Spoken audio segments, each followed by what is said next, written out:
Good evening. Third time. Today we're going to be learning Maseches Bava Basra Daf Kuf Lamed Aleph, and we're starting 2 lines down.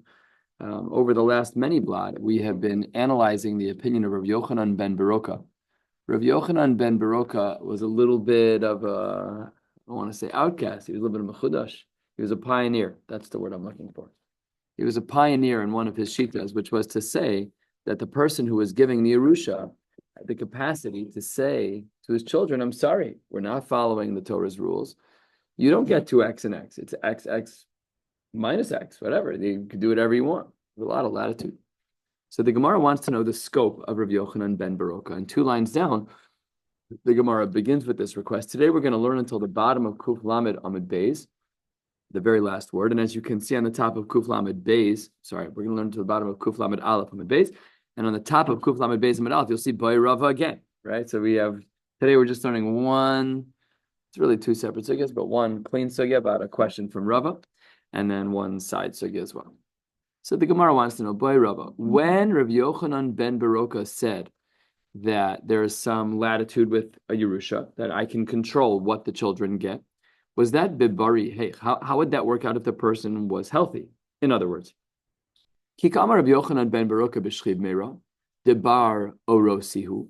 Do we say that Rabbi Yochanan ben Beroka says that the miyaresh, the person giving over the Yerusha, he has the capacity to manipulate the rules because he's a shchiv meira, and a shchiv meira is next level of influence, and he's bar orosi. He is a person who's allowed to do a Yerusha. Aval bibari lo. But if a person is taka abari, he doesn't have the same strength, the same vigor as a shchiv meira in regards to executing the will. Odilma afilu bebarinam. So we know this from Shas that when a shchiv meira says something, it does carry more weight than the average person. We know that. We're familiar with that from Shas.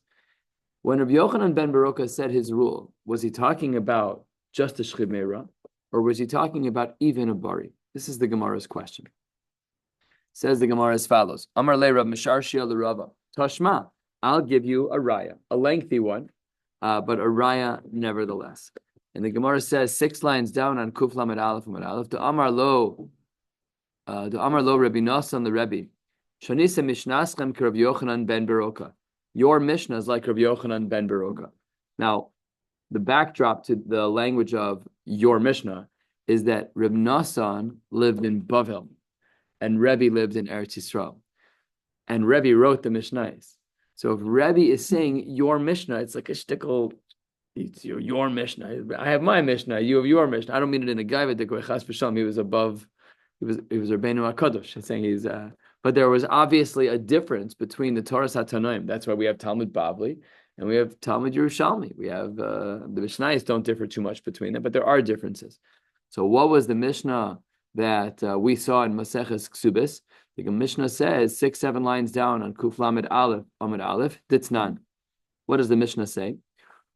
Let's say that lo kasabla, that a husband in his ksuba does not write the following: Benin dichrin the yahavyan lichminoi, that a woman could say, added to her ksuba, the sons that you and I will have together.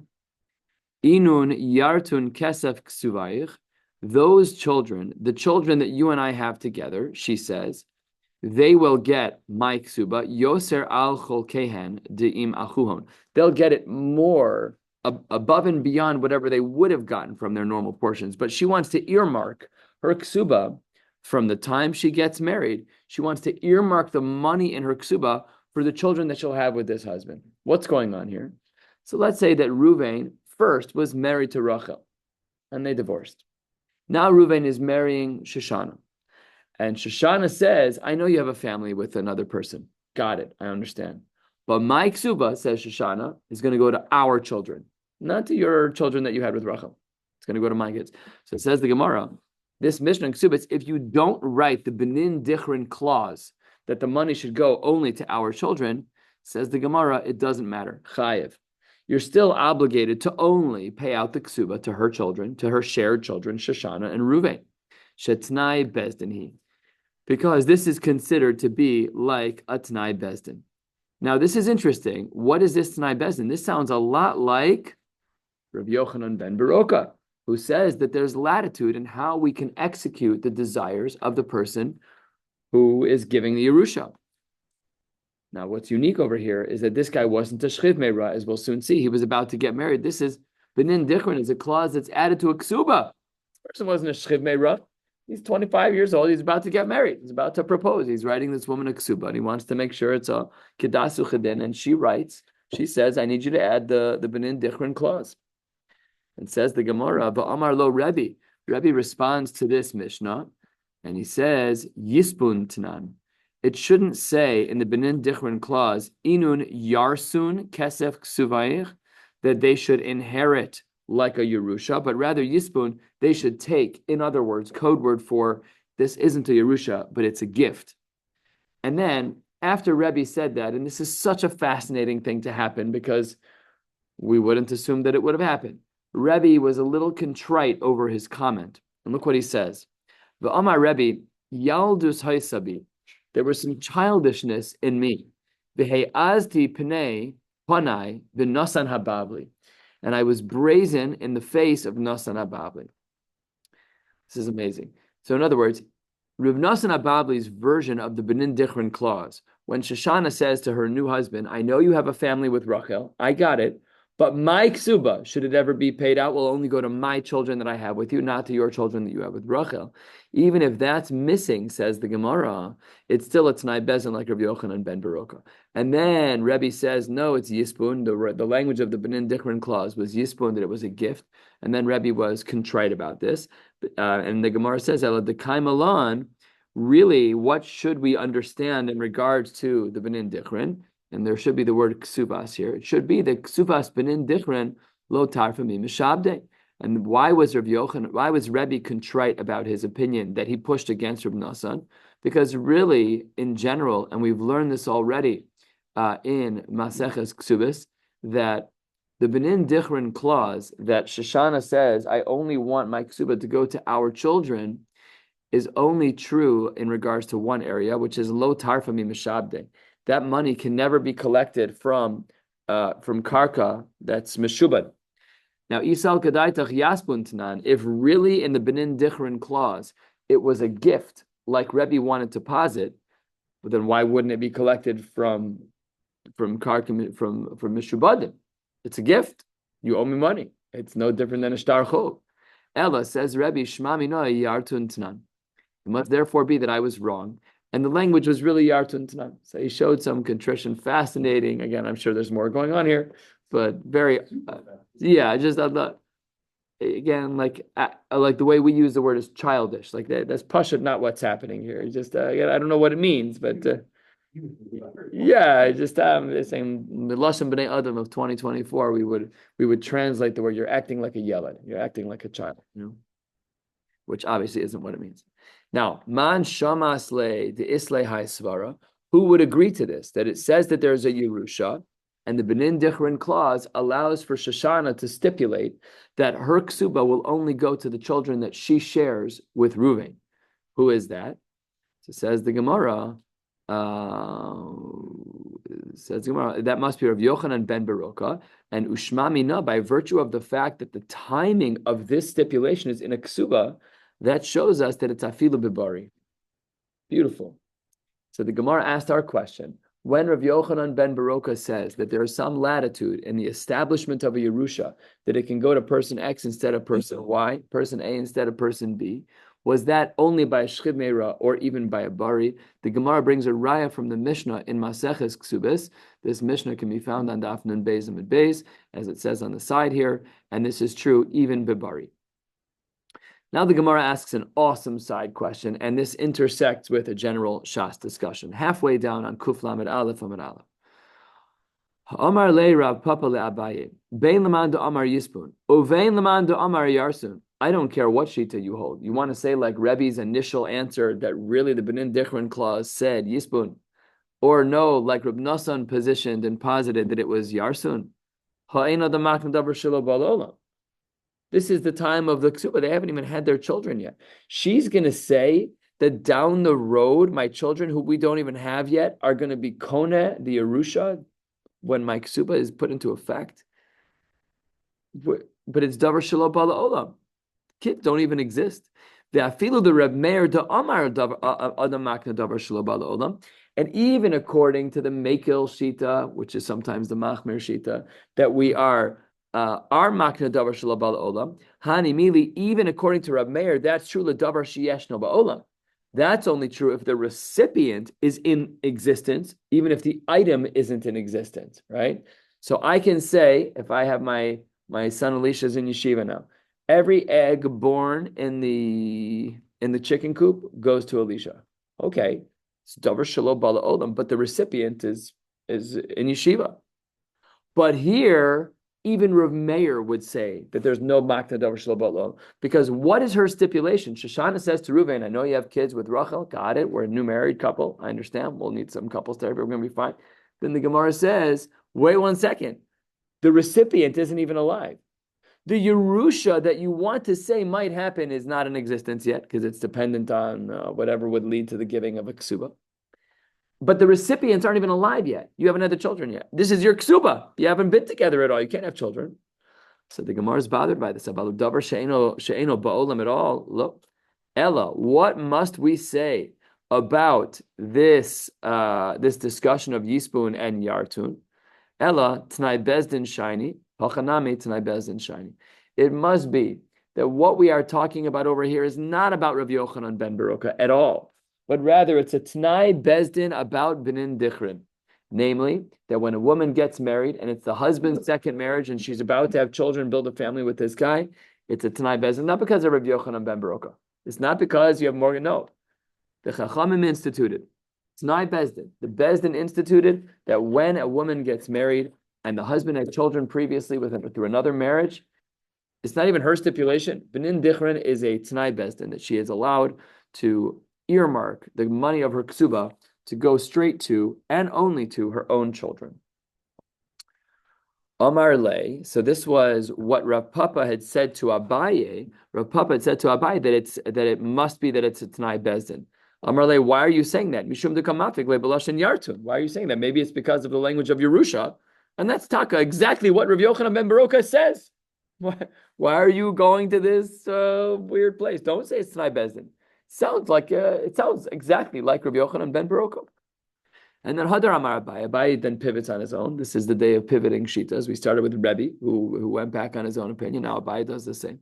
Hadar Amar Abaye, Lav Milsi de Amri. My svara is not a good svara that I said that there was a language of Yartum.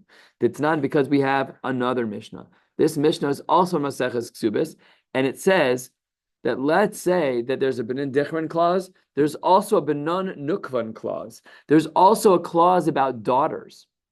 Well, daughters don't get Yerusha. Let's see what the Mishnah says. The Mishnah there says, 5-6 lines from the bottom on Kuf Lamed Aleph Amid Aleph. What if lo kasabla? What if the husband, when he put together the ksuba, he left out the Benon Nukvan clause? What is the Benon Nukvan clause? So the Gemara says, Benon Nukvan, the daughters, the Yahavdan Lichiminoi, that I will have from you, again, Shoshana, second marriage, her husband's second marriage, Reuben's second marriage, Yahavian Yasve Bevesi, they will still live in my house, as she says, whenever, let's say she dies. V'yis zinon minichsoi, and my daughters will be fed from my property, ad tilkachon leguvrin, until they get married. So says the Gemara, what in the Mishnah Maseches Ksub is quoted here? If a husband forgets to add the benon nukvan clause, what happens? The halacha is chayiv. The halacha is stated in the Mishnah that he's still chayiv to pay to support these daughters. Shutznai Bezdin. And this is how the Gemara circles back and says it doesn't seem like the Gemara above, where it talks about the Benin Dichrin, is that was only Rav Yochanan ben Baruka. No, l'chorah it is a Tnai Bezdin, because we see it over here.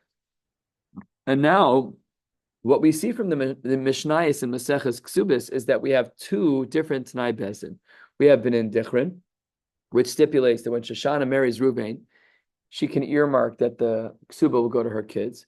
And then we have Benon Nukvan, that when there are daughters left over after the demise of their mother, Shoshana, and when that happens, so then they are still fed by the estate of the money that of her ksuba. So now the Gemara teaches and says like this: the havalazeh b'matana ulazeh b'Yerusha.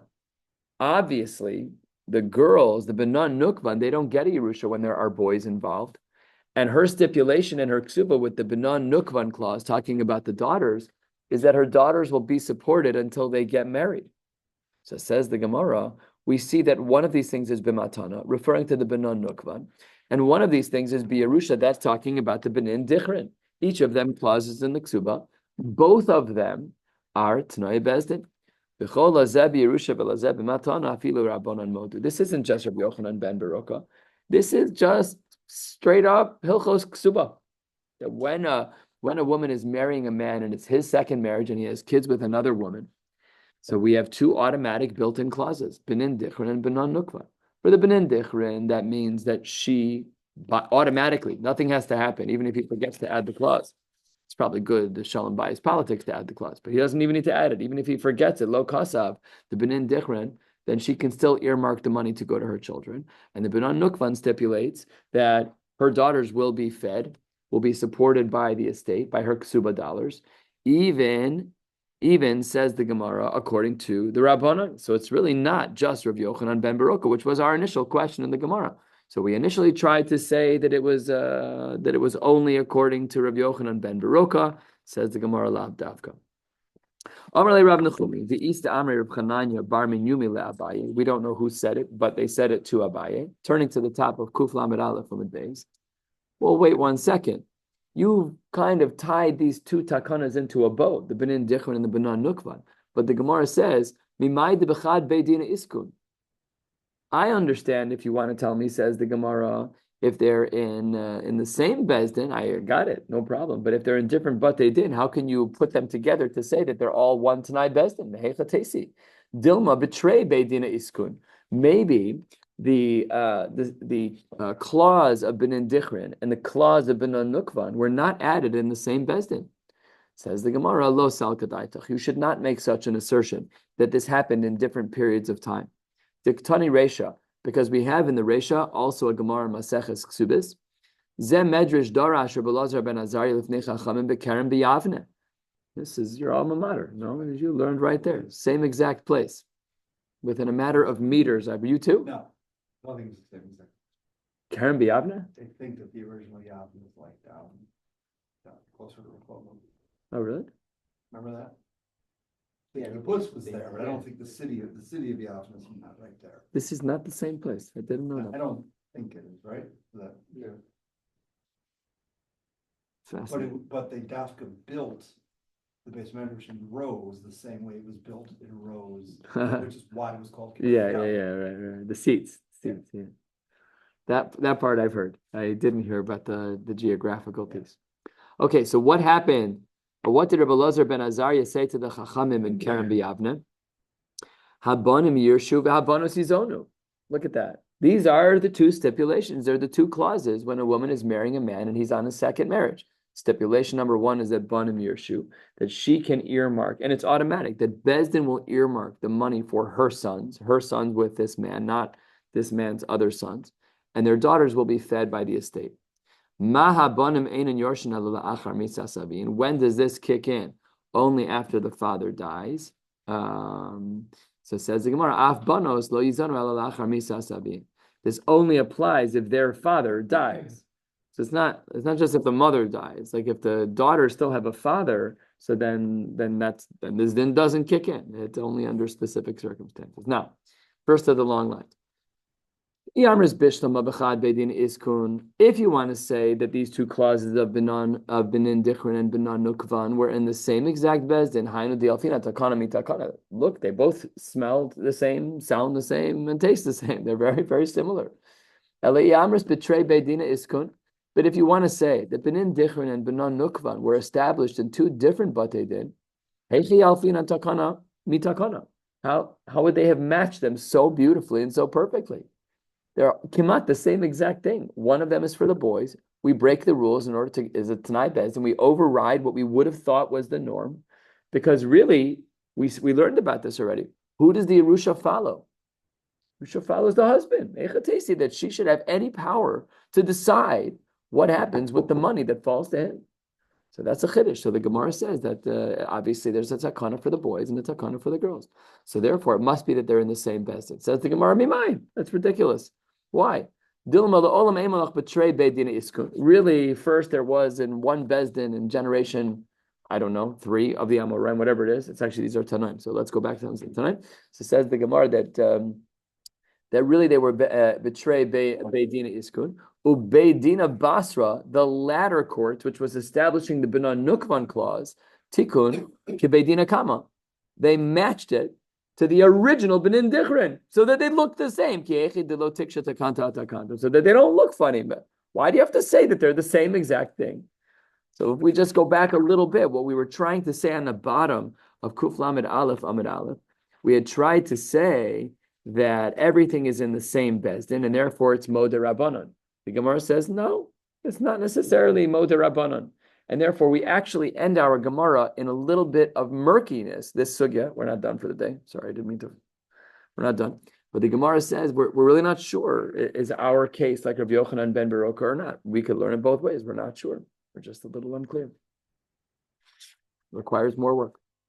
At the 2 dots halfway down, the Gemara shifts gears just a little bit. Amar Rav Yehuda, Amar Shmuel. Hakosev kol nechasav leishto. If a man were to write over all of his possessions to his wife, lo asa'a ela aputropa. She's nothing more than a manager of the funds. Pshita, beno hagada lo asa'o ela aputropos. He is considered if he earmarks all the money to the oldest son, then he's not an it's not his, he's an apotropos. Beno hakatan mai, what would be the case if he was a little child? Itma Rav Chaniloi bar Idi Amar Shmuel. Afila beno katan amutal be'arisa. The kid's in a crib. He's an apotropos. Who knew?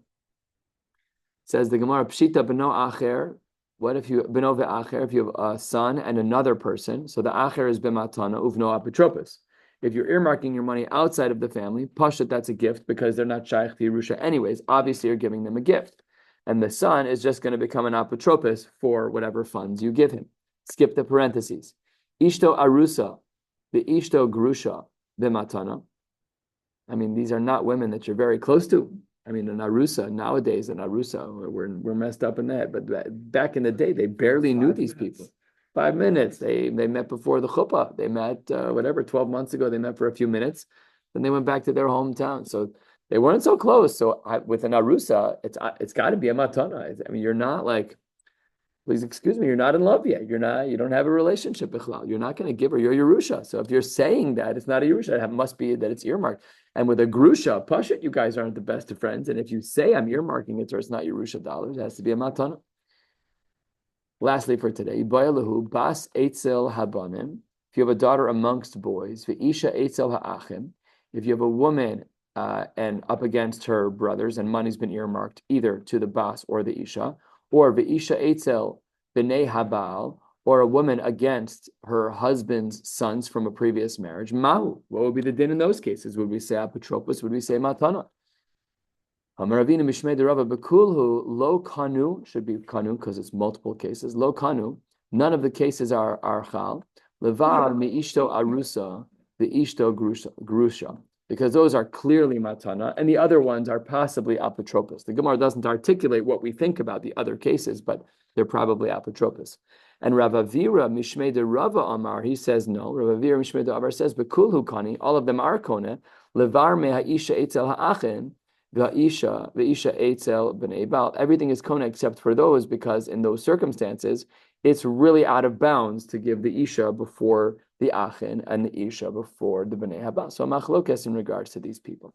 We'll stop right here at the very last word on the page. Mirza Hashem will pick up tomorrow night with Kuf Lamed Beis at the very top of the page. Wishing you all a beautiful night.